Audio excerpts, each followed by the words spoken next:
Hi, welcome back guys. This is your Sensei, back with another fanfiction. This is the first part of What If Naruto Became Legendary Battousai. Now before starting, please give this video a like and subscribe to the channel if you want more videos like this. Now let's get into the fanfic. Chapter 1. S-Class Missing Nin. The entire village awaited the return of the final two shinobi from their mission, Sasuke and Naruto. The others were receiving medical treatment, while Hatake Kakashi had gone ahead to retrieve the boys. The villagers were primarily concerned about the Uchiha. Kakashi soon appeared, carrying Naruto on his back, but the Uchiha was nowhere in sight. Knowing that entering through the main gates would cause trouble, Kakashi leaped onto the gate tower and made his way to the hospital. Naruto received immediate treatment, not just because he was injured, but because Tsunade would personally ensure the doctors faced dire consequences if they failed to heal her little brother. Jiraiya also visited to ensure Naruto was fully healed, threatening to send the medical staff into his swamp of the underworld if they did not comply. Rumors spread throughout the day that the demon had killed the Uchiha, and many villagers flocked to the Hokage's office to demand justice. Tsunade had to physically remove 30 people from her office before they ceased their protests. By nightfall, Naruto awoke, unaware that the hallway was filled with people. In a flashback, a drunken jounin at a bar exclaimed his disbelief that the Hokage would allow the demon to live after killing the Uchiha. The bar was filled with Naruto haters, and another jounin suggested taking matters into their own hands since the Hokage seemed incapable of punishing the demon. A senior jounin rallied the crowd, urging them to go to the hospital and eliminate the demon once and for all, and the bar echoed with their agreement. Chunin, jounin, and ANBU members soon left the bar, heading toward the hospital. In the present, a jounin threw kunai and shurikens at Naruto, who barely noticed them before dropping to the floor. Several hands seized him and, despite his injuries, tossed him out of the window. The ground was 4 stories down, and Naruto braced himself for impact. As he landed painfully, more shinobi awaited him. In his mind, Kyuubi stirred from her slumber, sensing her container was in danger. To her dismay, the shinobi of Konoha were attacking Naruto, who was defenseless. Suddenly, Naruto lost consciousness and fell to the ground as the mob continued their assault. Kyuubi realized her time was running out, but she couldn't allow her container to perish. She had one chance, even if it meant causing destruction. In the real world, an ANBU member was about to strike Naruto when he suddenly felt a sharp pain in his stomach. He looked down to see the demon, using the fourth's legendary technique, Rasengan. The ANBU member was blasted back into the crowd, which recoiled in shock at Naruto's unexpected resistance. Kyuubi, still undetected, created 100 shadow clones. Using Naruto's body, she vanished into the night while the clones exploded, taking out nearly half of the mob. Tsunade and many villagers felt the explosion and rushed to the scene, where they found many of the village's elite lying dead. Tsunade's heart broke as she realized Naruto had acted in self-defense, but no one would come forward to defend him or reveal the truth. The next morning, Naruto awoke to find his wounds fully healed, standing in front of the Great Naruto Bridge. Confused, he wondered where he was and how he had gotten there. Kyuubi's voice echoed in his mind, informing him that her involvement in the previous night's events might have made him an S-Class Missing Nin.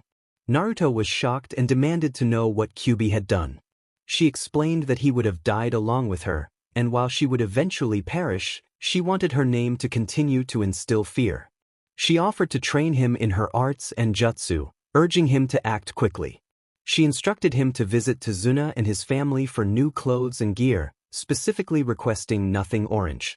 She advised him to mark his forehead protector to signify his status as a missing nin, claiming he had acted in self-defense.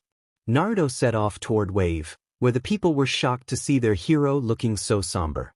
Meanwhile, in Konoha, Tsunade sighed as she reviewed a request with her 2 advisors.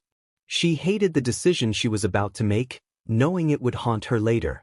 With a heavy heart, she signed her name and stamped the document, declaring Uzumaki Naruto, her little brother, an S-Class Missing Nin with a bounty of 500,000 ryu for anyone who could bring him back dead. Hunter Nins were already on their way, but unbeknownst to her, Kyuubi had given them a false trail, and Naruto would never be seen or heard from again. In an unknown location, a hooded figure remarked on how it had been 7 years since they last gathered, recalling Orochimaru's departure. The group discussed Orochimaru's acquisition of the Sharingan and the urgency of their tasks. They learned that Naruto had fled after a mob of shinobi attempted to kill him, and he had just been declared an S-class missing nin. Itachi was urged to act quickly, and they all nodded in agreement before disappearing. 3 years later, a cloaked figure stood atop a tree, gazing at the hidden leaf village, revealing silver and black eyes. Chapter 2. The Battousai. A thick mist rolled in, and the Chunin guards began to feel drowsy, eventually succumbing to sleep. A cloaked figure moved silently past them, not pausing for a moment. If one had to guess, this was an S-class missing nin. Kakashi was walking by when he noticed Kurenai and Asuma together. He remarked on how well they seemed to be getting along. Kurenai, with a slight blush, explained that she was only there to pick up some dango for Anko. Kakashi's gaze shifted to a hooded figure eating dango nearby. Asuma inquired about the figure's presence, prompting Kurenai to ask if the offering was for Obito. The hooded figure flinched at the mention of the name and responded vaguely, hinting that it was for Naruto as well. Kurenai eyed the figure suspiciously, and in an instant, the figure vanished, leaving money on the table along with the food and drink. The hooded figure walked calmly toward Team 7's old training ground. Kakashi, Asuma, and Kurenai appeared in front of him. The figure greeted them calmly, acknowledging their names. Asuma deduced that if the figure knew them, he must be a former ninja from their village. The figure lowered his hood, revealing blonde hair and a fox mask that covered his mouth and nose.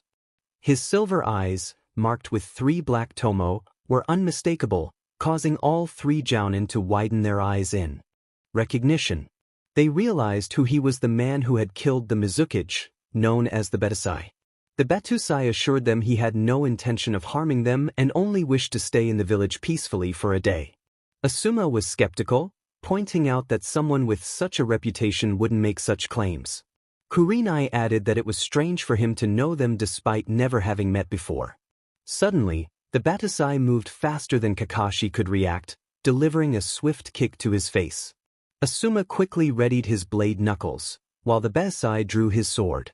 Asuma struggled to block the powerful strikes, finally managing to halt the giant sword just before it came crashing down on him. Kurenai took cover and began forming seals, realizing she was preparing a genjutsu. Asuma felt the weight of the sword touch his shoulder, astonished that someone with such power existed. The Battousai explained that his sword, Tenka, delivered an electric shock to the system, and Asuma felt the electricity coursing through him. Kurenai, arriving late to the fight, emerged from the trees with a kunai in hand, determined to strike. However, the Battousai informed her that a B-class genjutsu would not work on him. Kurenai bit her lip, attempting to counter the genjutsu, but when she opened her eyes, she found the Battousai's foot connecting with her face. Asuma called out her name just before losing consciousness. Kakashi formed the seals for Chidori and charged at the Battousai, but before he realized it, the Battousai had seized his wrist, causing the Chidori to fade. He reiterated that B-class ninjutsu or genjutsu would not affect him, and Kakashi felt his wrist snap. The Battousai vanished just as Anbu arrived, leaving the 3 elite ninjas severely wounded.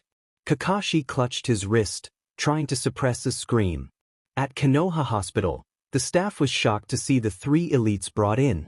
Kurenai had sustained minor injuries, but Asuma was in critical condition while Kakashi was quickly healed. Tsunade and Shizun worked tirelessly to save Asuma, managing to stabilize him after 3 hours. Kurenai and Kakashi looked down in shame, realizing they had been overpowered by the Battousai. Meanwhile, the Battousai sat atop the 4th Hokage's head, observing the Anbu search for him in the village. He leaned back and watched the clouds, hoping not to become a burden like Shikamaru. In the Hokage's office, Tsunade sat behind her desk, relieved that Asuma was out of danger but would be incapacitated for a while. She asked the 2 jounin what had happened. Kurenai explained that they had gone to the dango shop when they noticed the hooded figure. They suspected he was not from the village and feared it could be Akatsuki.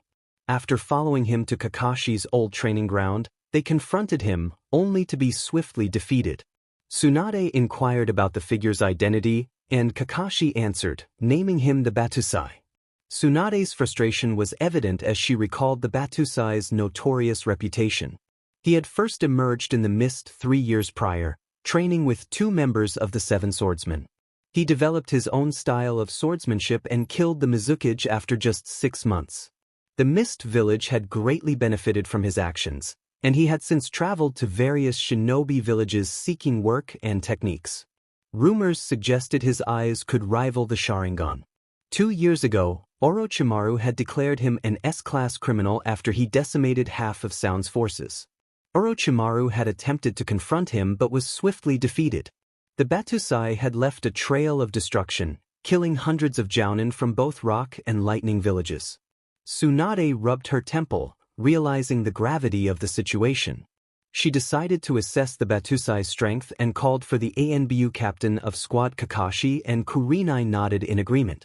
30 minutes later, an ANBU captain with a tiger mask entered the room. Tsunade assigned him the mission to find and capture the Battousai, instructing him to ensure he did not leave the village. The ANBU captain acknowledged the order and departed just as Jiraiya popped in through the window, joking about work keeping her up. Tsunade quickly informed him of the Battousai's presence and the defeat of her elite team. Jiraiya was taken aback, realizing the seriousness of the situation. He warned Tsunade not to provoke the Battousai, recalling the chaos he had caused in other villages. The Battousai had united the grass, rain, and waterfall villages, showcasing his formidable power. The village was now known as Tree Water Village. In the streets of Konoha, a hooded figure stopped as a kunai barely missed him.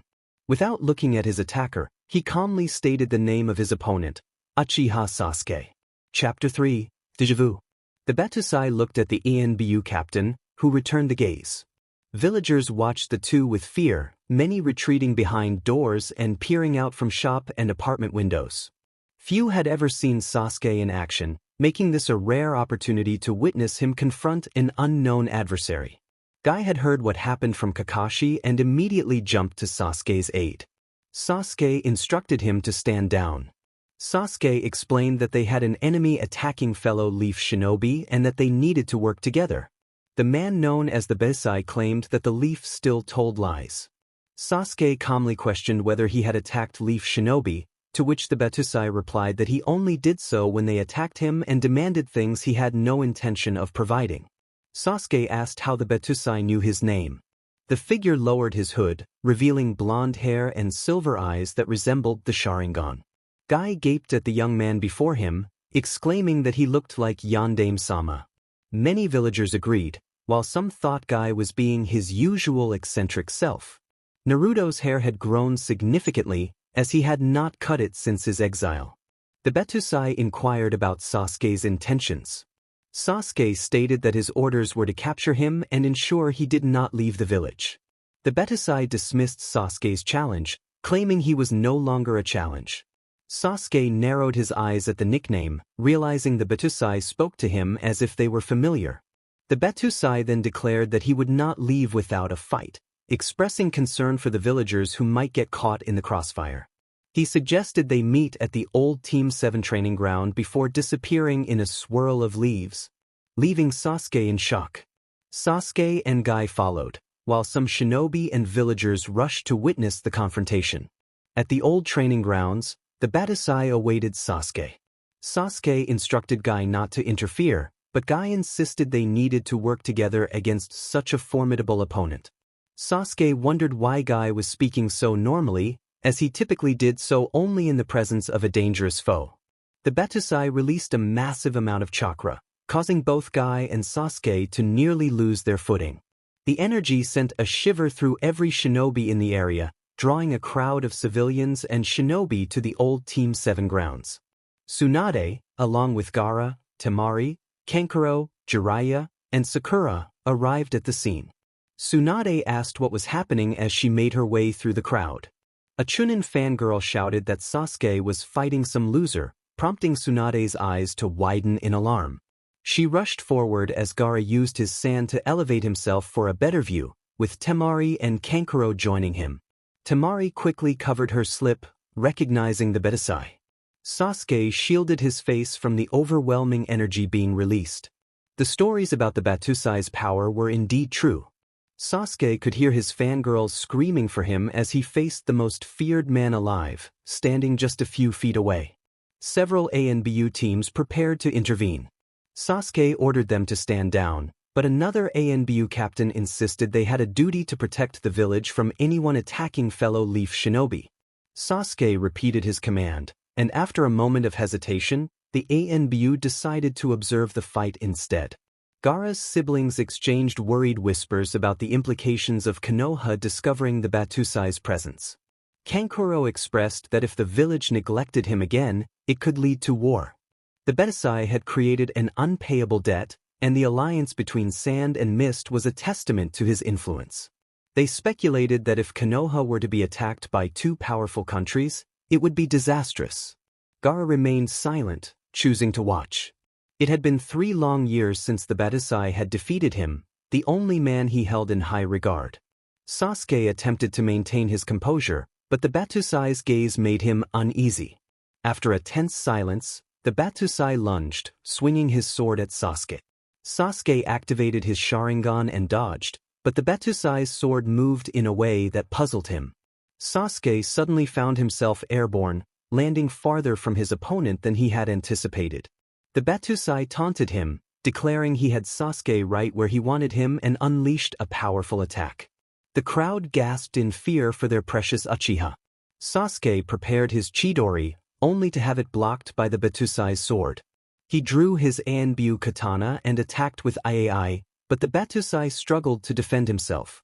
When Sasuke finally broke through, it seemed he had landed a decisive blow. However, the Battousai twisted his grip on the sword, causing Sasuke's katana to shatter and revealing twin blades. The Battousai swung one sword, prompting Sasuke to duck, but the other blade came dangerously close to his face. As Sasuke looked up, he saw the Battousai's kick coming toward him, launching him away. Tsunade shouted in disbelief at the sight of the swords. Jiraiya explained that they were the legendary twin brother blades, Tenseiga and Tetsusaiga. Tsunade elaborated on their immense power, stating that when wielded together, the user was nearly unbeatable.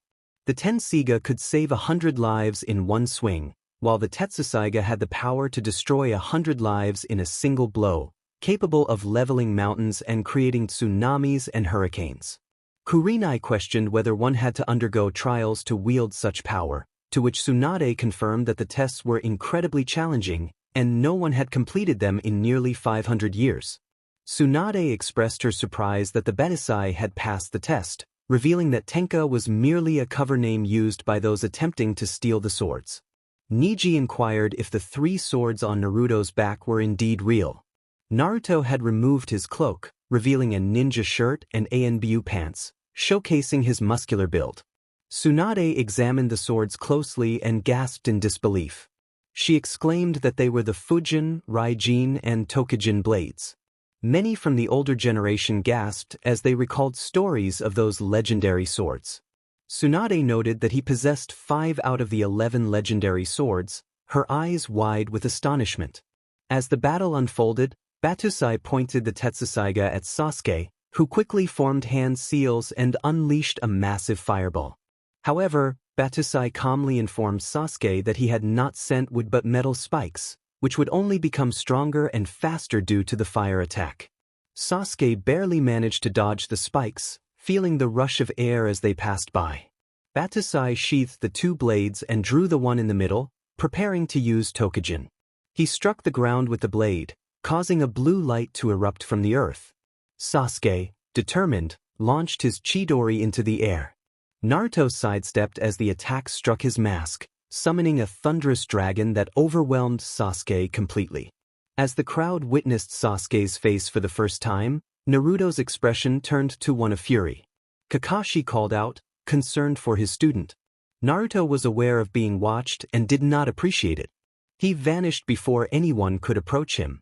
Sakura and the other girls rushed to their beloved Uchiha, healing him, though he remained unconscious. Jiraiya disappeared as well, while Gaara and his siblings slipped away. Niji, Kiba, Shino, Shikamaru, Lee, and Choji navigated through the crowd to Shikamaru's house. Niji remarked on the overwhelming power they had just witnessed, while Kiba noted that it was impressive yet not chakra-based. Shikamaru confirmed that it was indeed not chakra. Lee acknowledged Battousai as a worthy opponent, noting how little energy he had expended against Sasuke. The boys shared a mutual disdain for Sasuke, who had always been welcomed with open arms while Naruto had faced exile. In the Hokage Council, the members were furious to learn that their Uchiha had been defeated so easily, especially by the Battousai. At the Hokage monument, Naruto sat deep in thought, holding a kunai. A familiar voice broke the silence, acknowledging his presence. It was Jiraiya, who had come to check on him. They exchanged pleasantries, and Jiraiya asked about Naruto's seal. Naruto revealed that it was gone, along with the 9 tails, whose chakra had merged with his own. Jiraiya nodded, having anticipated this development. He inquired about how Naruto had come to be known as the Battousai, but Naruto promised to explain later. Jiraiya remarked on how much Naruto resembled his father, which Naruto acknowledged, noting that Kakashi had been his father's student. Jiraiya explained that Kakashi had felt a debt to his fallen friend Obito, which had influenced his training choices.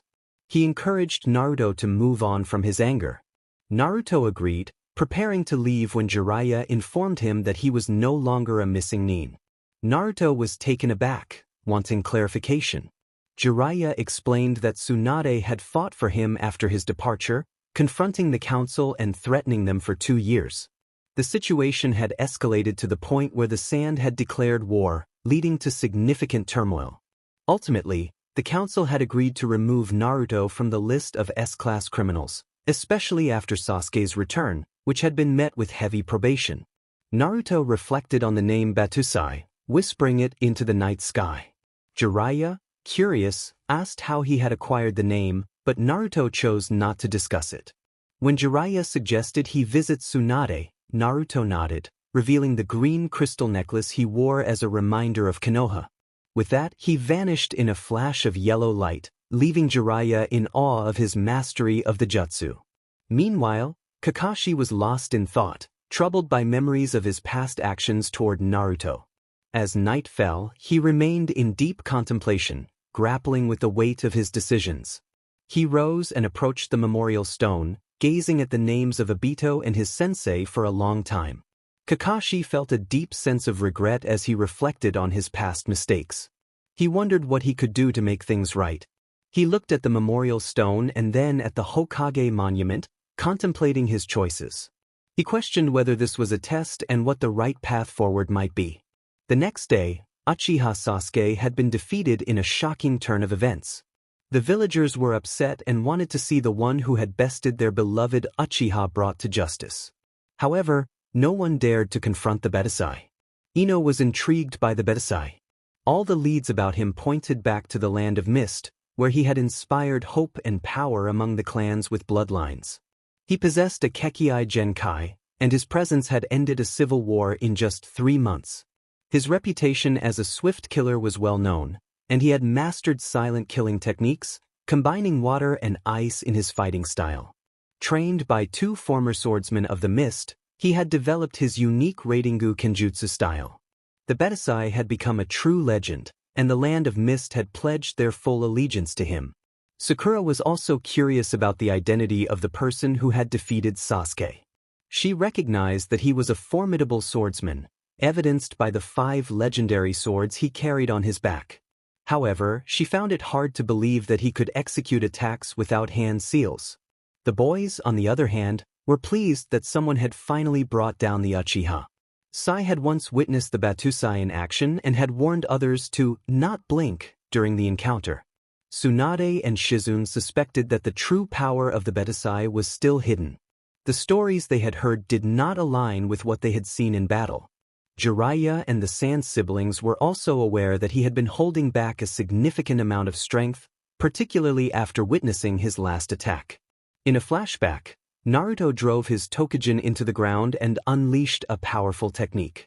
The story continued with Naruto recounting his journey after leaving Konoha. He had traveled far to find safety in the land of Wave, where the locals were shocked to learn he had become an S-class criminal. The people of Wave had provided Konoha with false information about his whereabouts. After spending a month in Wave, he moved on to the Land of Water and the hidden village of Mist, where he encountered 2 members of the 7 Swordsmen of the Mist. One of the swordsmen demanded to know why a rogue shinobi from Konoha was there. Naruto snapped back, asserting that it was his business. The woman, impressed by his guts, questioned whether he thought he could take them on. As the confrontation escalated, Naruto attempted to use his Rasengan but found himself outmatched by their speed and skill. Despite his efforts, he was quickly subdued by water clones. The woman acknowledged his impressive speed and power but noted that his swordsmanship needed improvement. The 2 swordsmen revealed that they were also missing ninjas from Mist, and they offered to train him to become the best. Naruto expressed his desire to find 2 legendary swords, Tenseiga and Tetsusaiga, which caused the swordsmen to flinch. They warned him that many had tried and failed to wield those swords, but Naruto remained determined. As the flashback ended, Tenten expressed admiration for Naruto's training under the Mist Swordsman, explaining why his sword skills were so exceptional. Naruto noticed ANBU members eavesdropping and felt a sense of unease, suspecting they were part of a division called Roots, led by a man named Danzo. He had heard that this group could not be trusted. In a mental exchange with Kyo, Naruto learned that Roots were following him. He requested Kyo's assistance to deal with them, knowing that he could not rely on Madara or Gaara for help at that moment. Kyo agreed to meet him at midnight at the Hokage's monument. When asked how long it took him to master the Mist Swordsman styles, Naruto replied that it took him nearly 8 months. He had quickly adapted to new jutsu, creating his own style within 4 months. He then revealed that he had met his long-lost cousin, Kazama Kyo, a skilled and powerful ninja known as the Moon Hunter. The revelation shocked everyone, including the Roots members outside. Naruto explained that she was an exceptional genjutsu user and a formidable opponent in various combat styles. Niji inquired about the origin of her name, Moon Hunter, to which Naruto explained that she had developed several ninjutsu techniques that relied on the moon. If the moon was at its fullest, then no one could escape her wrath. During the Civil War, the moon shone brightly and she defeated the entire enemy line with a single jutsu, earning her the nickname Moon Hunter. Ino asked how Naruto had received the name Battousai. Naruto closed his eyes and remained silent. Ino continued, calling him a crazy murderer, but again, Naruto said nothing. Just as Ino was about to speak again, Shikamaru intervened. He told Ino that it was enough and that Naruto was not a crazy murderer. He explained that he worked closely with Naruto and held no grudges against him. However, he pointed out that Naruto only made himself look worse by not explaining why he had come close to taking so many lives. Naruto corrected Shikamaru, stating it was 10,000. The shock echoed through the bar as everyone reacted in disbelief. He then decided to share his story from the beginning, sadness evident in his eyes. In a flashback, Naruto and his small team reached the base of Ice Mountain, the largest mountain in Mist. The enemy had over 10,000 men stationed there, and rumors circulated that even untrained civilians were dressed as soldiers to fight. Kyo mentioned that it was 2 nights until the full moon, which would allow him to use his jutsu. Sango, one of the swordsmen training Naruto, suggested they take action immediately, but Kyo argued that it was too risky and insisted they stall. Naruto, determined, declared he would go alone. His comrades looked at him with concern. An ANBU captain warned him against being reckless, emphasizing that he couldn't take them all on and that he might accidentally harm a civilian. Another voice echoed that even with his powerful swords, he couldn't defeat them. Naruto looked down, acknowledging their concerns. He admitted he couldn't win with Tenseiga or Tetsusaiga, but revealed he had another blade that could help him. When Kyo expressed doubt about the blade's effectiveness, Naruto assured her that with his new fighting style, he could make it work. 3 hours later, Naruto set out with only 1 sword and a week's worth of food. He quickly encountered enemy scouts, dispatching them with incredible speed. As he moved from base to base, he took down numerous foes in swift motions. Within 2 days, Kyo unleashed her jutsu, claiming many lives but leaving her vulnerable. Naruto, moving faster than the eye could see, earned the name Battousai as he overwhelmed the enemy forces. The cries of retreat echoed as Naruto appeared, and soon the enemy was gone, leaving behind the legend of the man who moved faster than light with an unknown kenjutsu. As the flashback ended, Ino asked why he had killed those people. Naruto looked down, not proud of his actions but believing they were necessary to end the war. He explained that if Ice Mountain fell into enemy hands, it would have spelled disaster for the rebels. He expressed that sometimes, to do the right thing, one must make choices they deeply regret. He had not wished to take so many lives, but he relied on his Hiraishin Kenjutsu to achieve victory. Ino pressed for what happened after Ice Mountain. Naruto recounted that he spent 3 months there, leading a team of elite shinobi to confront the enemy in Kirigakure no Sato, where they defeated their leader and his guards. After a year of deliberation, he appointed an old and wise shinobi as the Yandame, a man who had fought alongside Konoha's Yellow Flash. Naruto then traveled to the Lightning Country, where he met an old lightning jounin who taught him lightning jutsu and chakra sensing.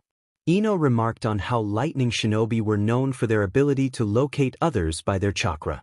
Naruto continued, explaining that he underwent a rigorous trial to obtain the legendary sword Raijin, succeeding against the odds. He then traveled to the sand, where he acquired the brother sword. His journey took him to the Earth Country, where he learned from a talented young rock shinobi, mastering all 5 elemental styles in just 2 years. For the next year, he wandered the shinobi world, training to improve himself, only to realize he was already incredibly powerful. Ino asked about the alliance between Sound, Lightning, and IWA. Naruto explained that while on his way to the sand, he encountered Sound Ninja, whom he easily defeated. However, he soon faced Rock and Lightning shinobi as well, forcing them to retreat. The treaty never materialized. Ino pointed out that Orochimaru now had 3 allies, which had led to the current war. Naruto felt his patience wearing thin as Ino interrupted him again. He told her that if she didn't stop talking, they wouldn't hear the rest of the story, calling her a troublesome woman. Ino shouted in response, but her words were cut short when she felt a blade at her arm. Turning slowly, she saw Naruto holding Tetsusaiga, its edge close to her. He coldly stated that he hated being interrupted. Ino fell silent, fear evident in her eyes. She asked why he had killed the enemies. Naruto explained that being on the front lines of war changed a person. He no longer craved ramen and could think clearly, feeling smarter and stronger than ever. He had even faced Akatsuki. Ino asked who he had fought.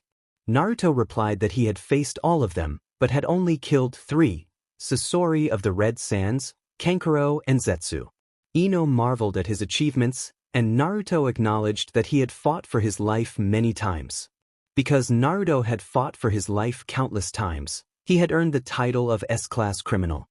He stood up, lifting a crate under his arm, and declared his intention to train. He also instructed the Root members outside to stop eavesdropping and following him. The Root members exchanged fearful glances before vanishing in a puff of smoke.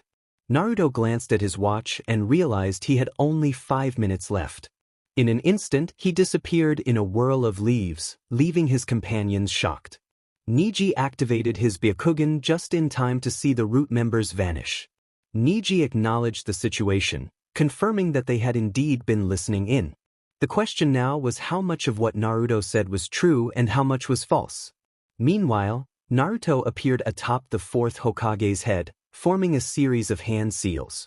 In an unknown location, he stated that the last time they gathered like this was after Gaara had defeated Haiden from Akatsuki. Illusions materialized, revealing 3 hooded figures standing in a square. Kyo informed the group that Orochimaru was moving towards Konoha.